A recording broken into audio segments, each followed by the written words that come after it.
Thanks for being here. We'll go ahead and get started. We are still in the Gospel of Matthew. We started chapter 26 last week. We went over this, but I'll briefly go over it again just for overview. This chapter, Matthew 26, it's a major transition in Matthew. And Matthew has a tight structure with his gospel account. He very intricately goes from a big unit of narrative to a big unit of discourse or teaching, then back to narrative, then back to teaching, and so on and so forth. Well, we've just transitioned from one of those big units of teaching, chapters 24 and 25, commonly called the Olivet Discourse, and we've now moved to what is the final chunk of narrative in Matthew's gospel account, chapters 26 through 28. And we are also transitioning into what is commonly called the Passion narrative of Jesus. This is the account of Jesus' suffering that he will endure. That's what that word passion means. It comes from a Latin word, I think, and it means to suffer. And so we're now to the point where Jesus is suffering, namely in his betrayal, his crucifixion. All of that is at hand. It is imminent now. And we're also at the point now where Matthew really begins to slow the story down. A lot of times you can tell what things are important for a biblical author based on how slow or how quick they cover something. Sometimes you might have a big unit of time and it takes up just a couple verses or something. Well, here we have the longest chapters in Matthew, chapters 26 and 27, and they are covering what is essentially a 5-day period. And so for comparison, chapters 4 through 25 covered Jesus' 3 years of public ministry. So we go from that sort of big picture to now we're zeroing in. Matthew is zooming in on what it is that we're looking at, and so he's slowing down, and there's some details here that are worth pointing out, and so we're going to slow down also and look at a lot of this. And some things briefly to notice in the chapter. We saw some of these in last week's lesson as we went through the first 16 verses of Matthew 26, and we'll see some of these again as we cover verses 17 through 25 today, that despite the fate being unfavorable, despite Jesus eventually going to be delivered and crucified, he is still in control. And we'll see that in this particular story with Jesus having Passover with his disciples. We also, again, will see the shortcomings of the disciples take center stage. It's going to be front and center. It is primarily the shortcoming of Judas, which we saw a hint of at the end of the last section when he agrees to betray Jesus for 30 pieces of silver. That's a relatively cheap sum. Not chump change, but relatively cheap, especially in contrast with the woman who anointed Jesus with the alabaster flask of ointment. And so the shortcomings of the disciples will take center stage. It culminates with Judas, and there's also the betrayal of Peter that will take place as well. He'll deny Jesus 3 times, and all of the disciples will scatter. That's the fulfillment of prophecy. We'll get to that eventually, which is actually the third point here, that Old Testament prophecies become more prominent again. But the disciples will scatter, and Jesus, as he's hanging on the cross, will essentially be alone. He will essentially be isolated. Those that are closest to him will have left him at that point. So that takes us now to, starting in verse 17, where what we see here at the beginning of this section is Jesus prepares for the Passover with his disciples. The Passover was one of the important Jewish feasts that they partook of every year. It commemorates,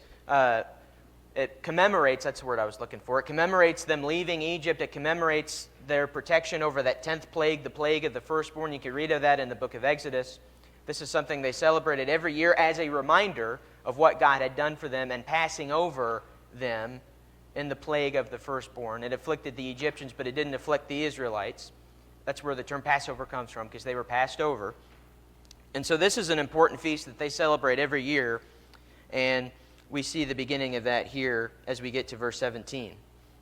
It says, "Now on the first day of unleavened bread, the disciples came to Jesus, saying, 'Where will you have us prepare for you to eat the Passover?' He said, 'Go into the city to a certain man, and say to him, the teacher says, my time is at hand. I will keep the Passover at your house with my disciples.' And the disciples did as Jesus had directed them, and they prepared the Passover." So now we see that the time of the Passover is at hand. It's here. And what this tells us is now that 2 days have passed since this chapter began. And we know that based on in verse 2 where Jesus, he gives the timestamp here in verse 2 where he says, you know that after 2 days the Passover is coming. Now the Passover's here, so we can assume that those 2 days have passed. And so 2 days have passed, so now we're in about a 3-day period covering the rest of this chapter and all of the next chapter. And so what we see happening here, this is a big day. This is a big day not only because it's the Passover, but also this is the very day that Jesus is going to be betrayed. A lot of the rest of this chapter is centered on this very day, the day that Jesus goes to the garden, Judas will come, will betray him, will hand him over, and so on and so forth. And so we are now on that day that this will happen. We won't get to that for a while, I don't think, but because we are going through this with a lot more detail, but we'll get to it eventually, Lord willing. And so something to notice here as we look at this story, just initially with the preparation being made for the Passover, notice that the disciples are the ones who take the initiative here. Jesus doesn't have to instruct them. They come and they say, where will you have us prepare for you to eat the Passover? They're the ones who take the initiative. Now, they need direction. They don't know what it is they're supposed to do. Jesus does give them instructions in that regard, but they're the ones who come and they say, hey, we're ready to do this. Give us something to do. So they approach Jesus and they want to be the ones who prepare the Passover. That's interesting. You'd think, well, they're followers of Jesus. They're servant-hearted people. That's not too out of the ordinary. Well, this presents a pretty big contrast when you look at what we just looked at the end of the last section with what Judas is doing. On the one hand, you have the rest of the disciples here who come to Jesus and they say, where will you have us prepare for you to eat the Passover? They're looking for opportunities to serve. Judas, on the other hand, is looking to serve himself, and he's looking for an opportunity, as we read in verse 16, to betray Jesus. It says there in verse 16, from that moment, he sought an opportunity to betray him. And so already we have a pretty big contrast that's being made between Judas and the rest of the disciples. And what's a little ironic is they look good in this moment, the rest of the disciples do. And there's even a moment later on where I think it says something good about them when Jesus says that one of them will be the one to betray him, but eventually they're going to turn as well, and they will desert Jesus as well.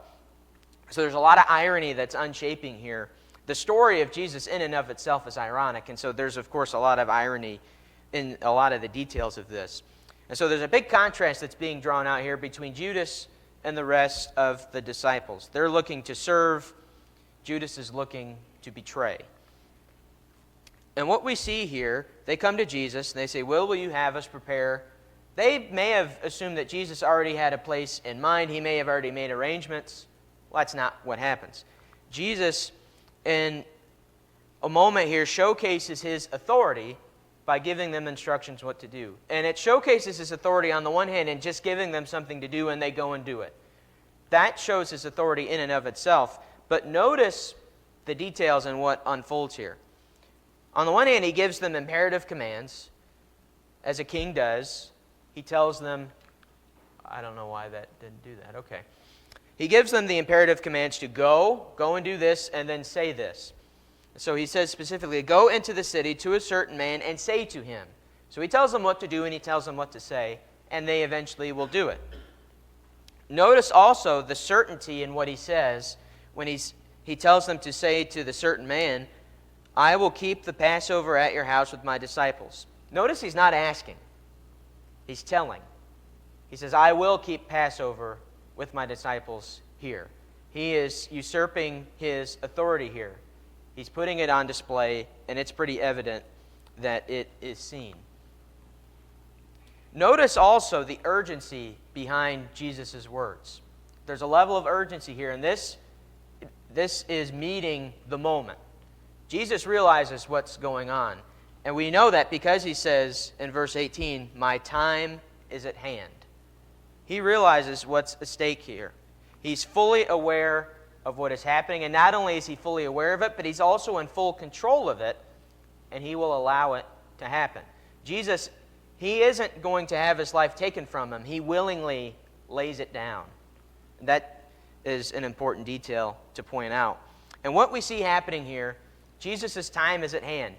We're building our way to the climax of Matthew's gospel account, and really of the Bible as a whole. This is the culmination of God's plan of salvation, Jesus going to the cross. It's the center point of Matthew's gospel. It's the center point of the entire story of the Bible. So we're slowly but surely building our way to that, and it is now imminent. It is now at hand, as Jesus says. Notice also in verse 18 who Jesus says he's keeping Passover with. He says, I will keep my Passover at your house with my disciples. This is not, as I understand it, not a typical thing that would happen. It was common, more so, to keep Passover with your family. This was what was more common. Similar to how we do holidays today. A lot of times you might get together with some friends, but more or less you're with family, whether it's Christmas or Thanksgiving or 4th of July like we just did or what have you. It was common to keep the Passover with one's family, and in fact that's typically what the Jews did, as I understand it. Well, what this shows us, not that Jesus didn't have an earthly family, because we know he did. He had brothers and he had his mother and so on. But Jesus' spiritual family, which in this case is his disciples, this usurps his earthly family. Think about this. This is the last Passover that Jesus is going to take. As he's instituting the Lord's Supper later on, he says, I won't drink this again until later on, right? Well, you'd think if the last Passover, who would you want to spend it with? If you knew this was your last Christmas or your last 4th of July, you'd want to spend it with the people you're closest to. Well, this shows us something about Jesus, that he spends what's going to be his final Passover with his spiritual family and not his earthly family. He spends it with his disciples.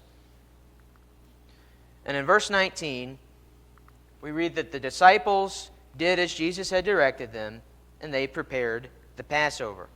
Like good servants do, they do as their master instructs them to do. They follow the authority of Jesus. One thing that's interesting to a Jewish reader, thinking about the Passover, because this is the holiday that is at hand here, this is what they're celebrating, is the Passover. If a Jewish reader, because we assume that's Matthew's initial intended audience, are Jewish readers, to a Jew reading that the Passover is at hand and they're getting ready to celebrate it, they're preparing for it, this language here, what we read of in verse 19 of the disciples doing as Jesus had directed them, their minds would have perhaps went to Exodus chapter 12 and verse 28, where Israel did as Moses had instructed them. This is what it says specifically there. The people of Israel went and did so. As the Lord had commanded Moses and Aaron, so they did.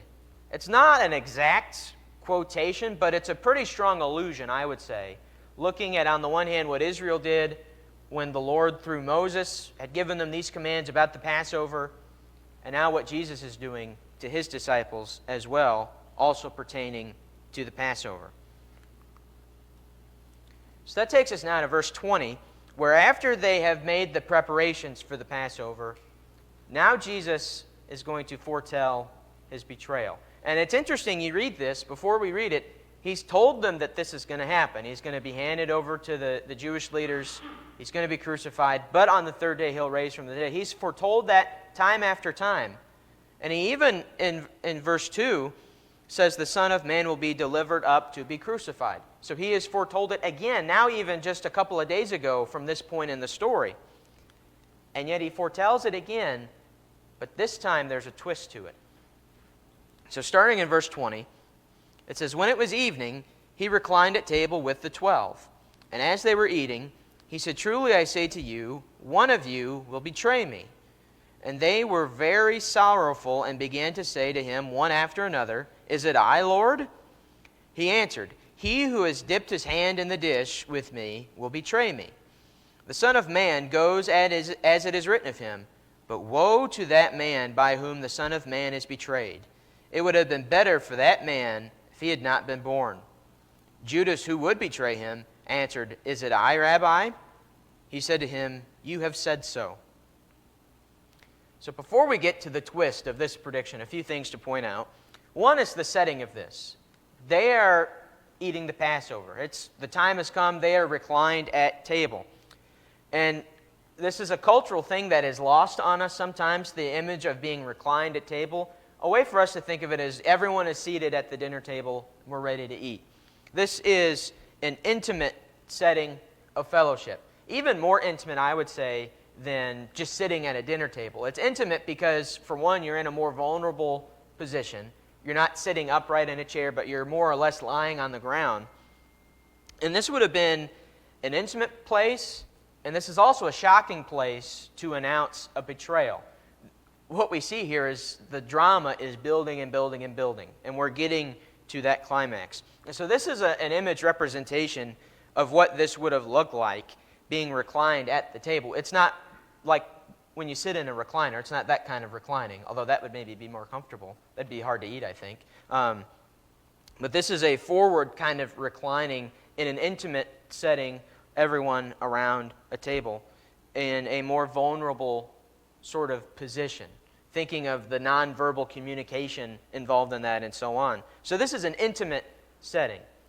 Jesus is revealing something that goes against that intimacy. So while they're reclined and they're eating, he foreshadows and foretells his betrayal.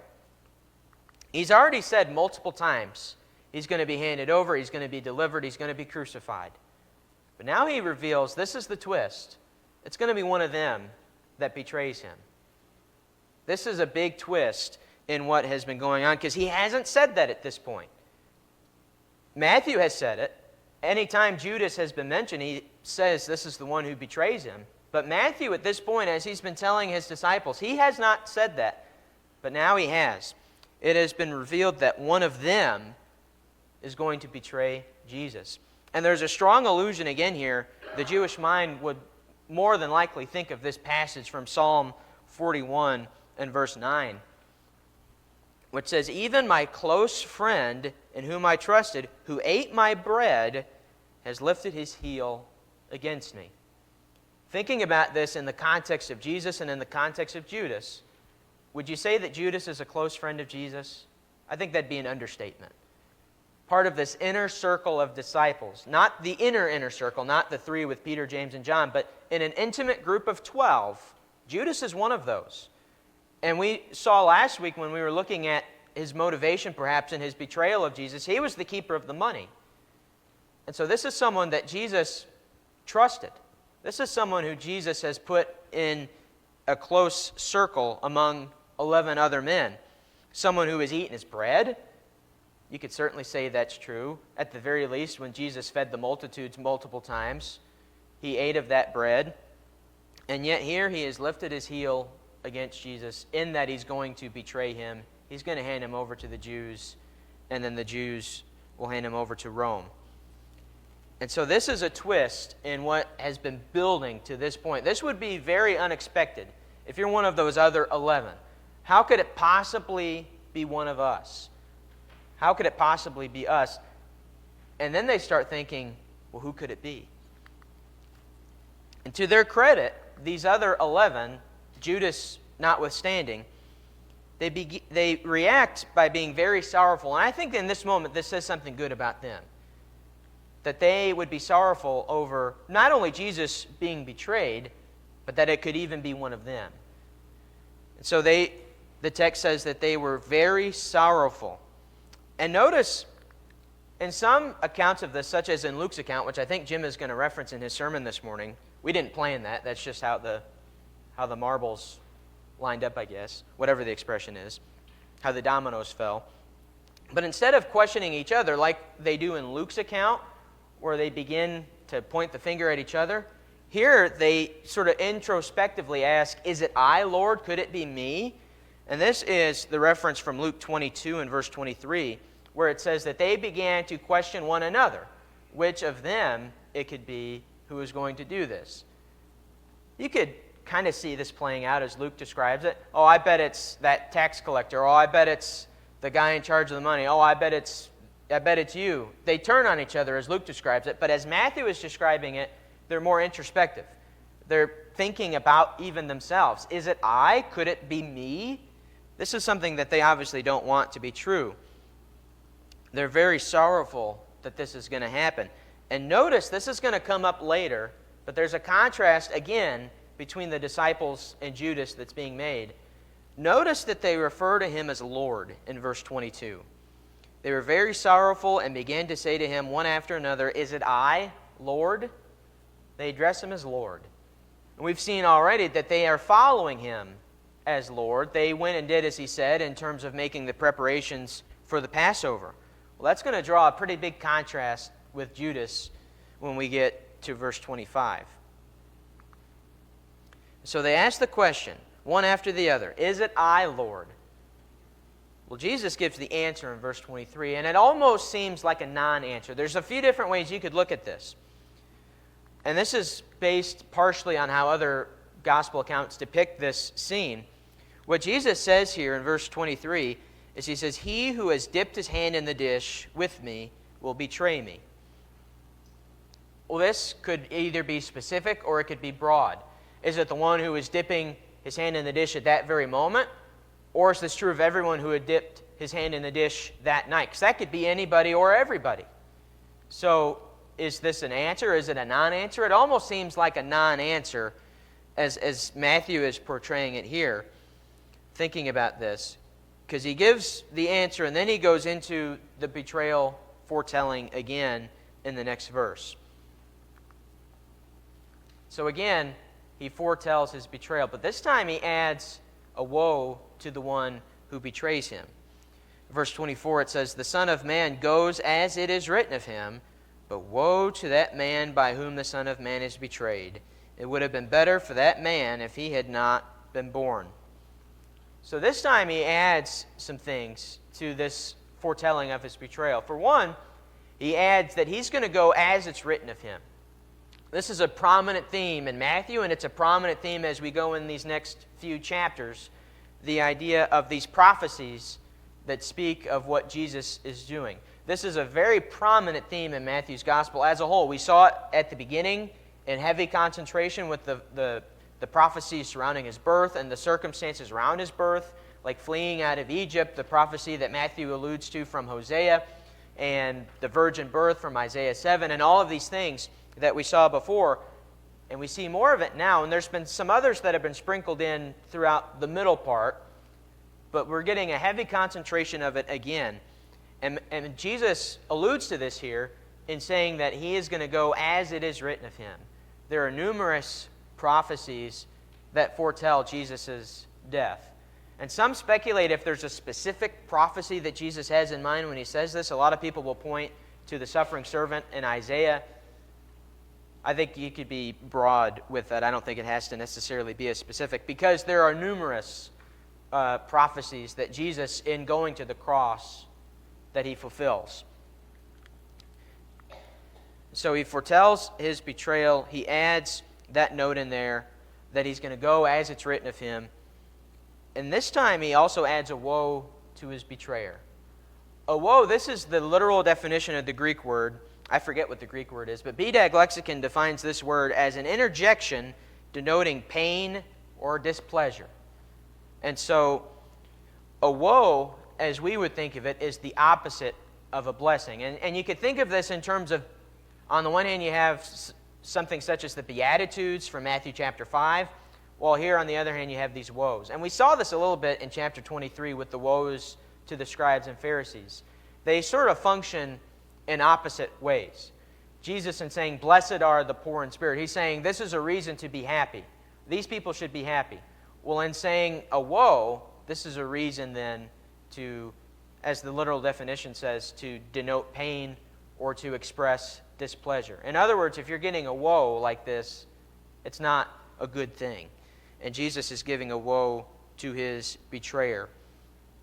Woe to that man by whom the Son of Man is betrayed. This is who the woe is addressed to. It's not addressed to anyone else. It's specifically to the one who will betray him. And again, this person is one of the 12, like we saw in verse 21, where Jesus says, "One of you will betray me." So we know that it's one of the 12. And us that are reading this in Matthew has kind of spoiled it for us who it is.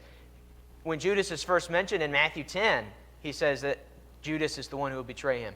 We saw the arrangement made at the beginning of this chapter. He goes to the Jewish leaders and he arranges to betray him for 30 pieces of silver. So this has been spoiled for us as we've been reading through this, but at this point, the disciples, the rest of them don't know this. And so again, climax is building. This person is one of the 12. And this is what Jesus says in the woe. He says, "It would have been better for that man if he had not been born." This is harsh. This is among some of the harshest words that Jesus says, especially something that he says to his disciples. You could argue maybe the most harsh word would be when he says to Peter, "Get behind me, Satan." I would argue that this is more harsh, and saying it would be better if you had never been born. You think about when we're born, we try to add some value to society or some value to the kingdom. Well, here Jesus says it'd be better if he wasn't born at all. This is harsh, but it's also truthful. Because in doing this and arranging for this to be done, Judas has sealed his fate. It would have been better if he wasn't born, because what's going to come is not going to be friendly for Judas. And a lot of us already know the ending in terms of what Judas does. Well, this presents a rather interesting conundrum. And this is something that people struggle with a lot of times in terms of the details in Jesus' death and his betrayal and so on, and the relationship between, on the one hand, God's plan and also the free will of Judas in arranging this. The question could be asked, well, if Jesus' death is part of God's plan, if this has been God's plan all along, then why punish the one by whom it happens? If Judas is a necessary means to an end, then why punish him? Well, what we see here, people confuse God's foreknowledge with God's providence. Just because God knows what's going to happen doesn't necessarily mean that it doesn't mean that God is the one pulling the strings necessarily. We see that God takes things and uses it for his purposes, and this is an example of that here. Judas is going to betray him. This is the means by which the Son of God, the Lamb of God, that unblemished Lamb, gets offered on the cross. And so God's foreknowledge of events and then using them for his purposes does not absolve Judas of this responsibility. Because keep in mind, Judas has free will. Judas didn't have to do this, but he does. And it would have been better if he would not have been born. And this idea is something that we see a lot in the Bible, the idea of God using things for his purposes. But that doesn't absolve responsibility from people. A really good example of this we read in the book of Genesis when Joseph's brothers sell him into slavery. That's obviously a bad thing that happens. That's something that Joseph probably wished didn't happen. But what we see in this is that God took that bad moment in Joseph's brothers selling him into slavery, and he has taken it and used it for good. And this is a verse that we think of frequently in this effect in Genesis 50, where it says in verse 20, "As for you, you meant evil against me." This is Joseph speaking to his brothers. "But God meant it for good, to bring it about that many people should be kept alive as they are today." And there's the whole backstory there with the famine and all of that going on. And this also is how God's people get into Egypt, which will lead to them getting out of Egypt by way of the Exodus and so on and so forth. And so there's a lot of promises that God has made that are being kept through this, such as the promise that he made to Abraham that the seed would be great, but they're going to be in a land not their own, but they'll be let out, and those people will be punished. And this is how God is doing that. He's taking something bad and using it for good. "You meant it for evil against me, but God meant it for good." Another passage to this effect that we read in the New Testament is from Romans chapter 8 and verse 28. This is a passage that I think a lot of us are familiar with, where Paul says, "We know that for those who love God, all things work together for good, for those who are called according to his purposes." Now notice what this does not say. This does not say that all things are good. It does not say that. what it says is all things work together for good. And what that shows us is that God can take something bad done by someone else, and He can use that for His purposes, and He can use that for His glory. And you can think, there's numerous examples of this you could think of in the Bible. Think of Israel getting put into exile. That's a pretty prominent example of this. Israel and Judah, the northern and the southern kingdoms. God sends Assyria and He sends Babylon to put them into exile. That's a bad thing that happens, right? They come, they plunder God's people, they kill a lot of them. Well, God still punishes Assyria and He still punishes Babylon. Just because they're carrying out God's purpose, that doesn't mean that they're absolved from the responsibility of what they've done. They still have the free will to do it. And that's still sin, and God still punishes sin.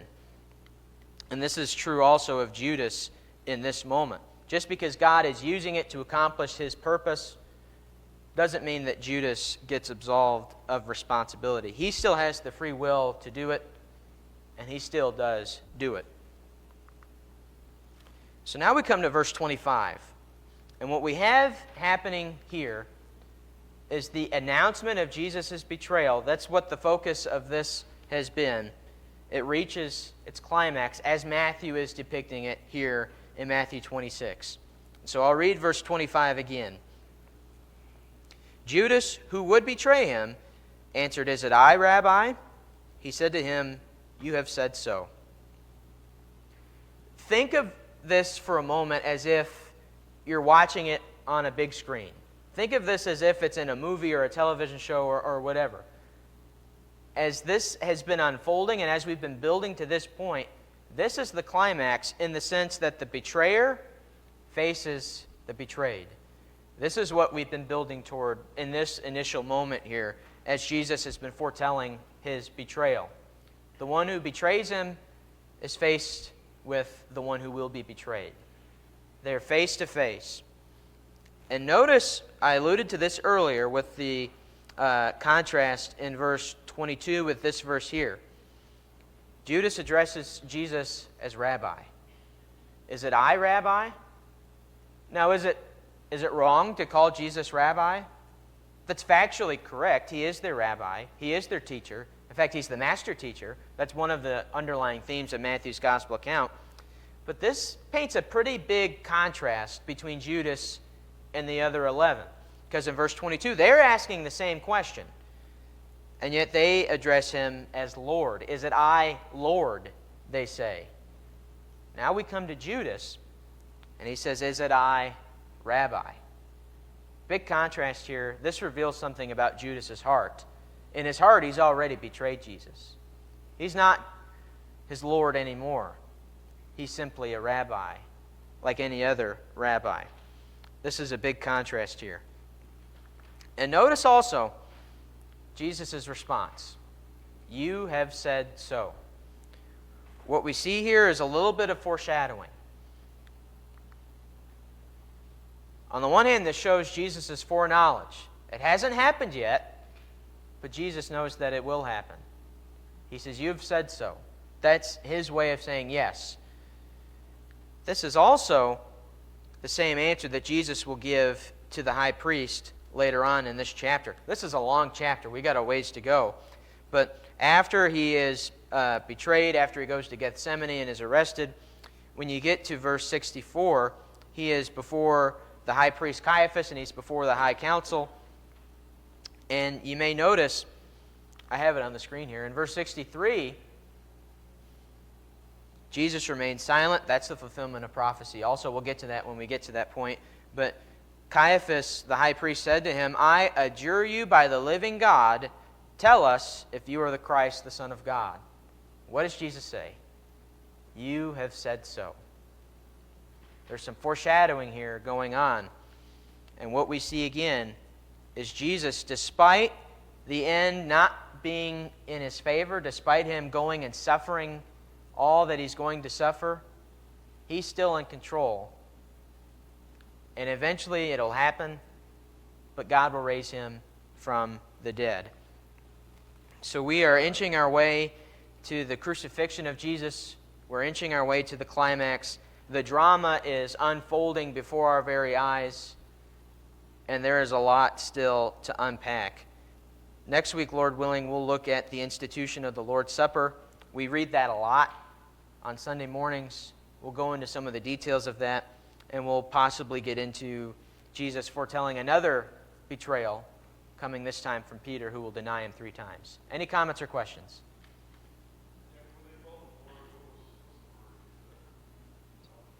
Say that again, I didn't hear you. I would assume it's kurios in the Greek, but I don't know for sure. I could look real quick. CJ, you have a comment?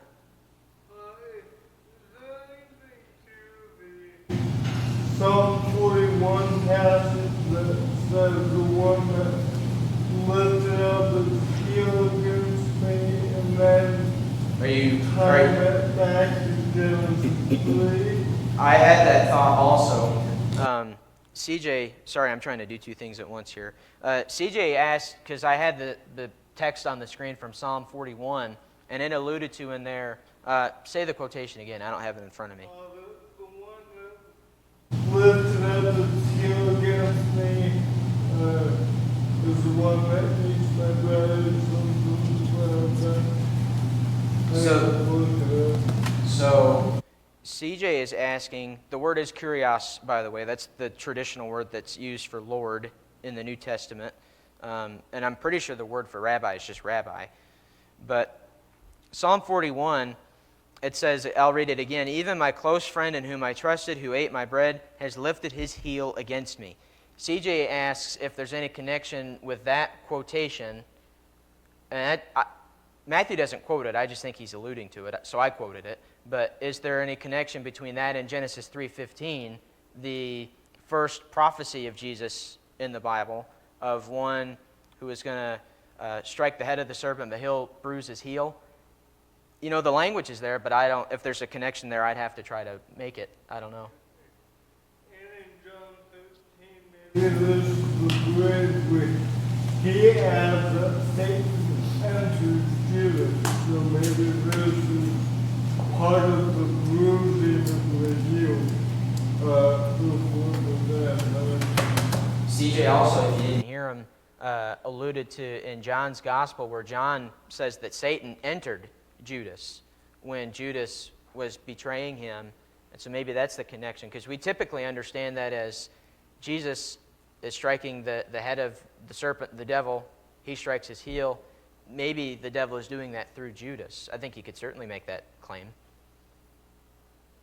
I had that thought as I was studying for this, but I didn't have time to flesh that out anymore. You fleshed it out for me. Maybe you should teach this class. You would take me up on it. I better be careful asking. Any other comments or questions? All right, thanks.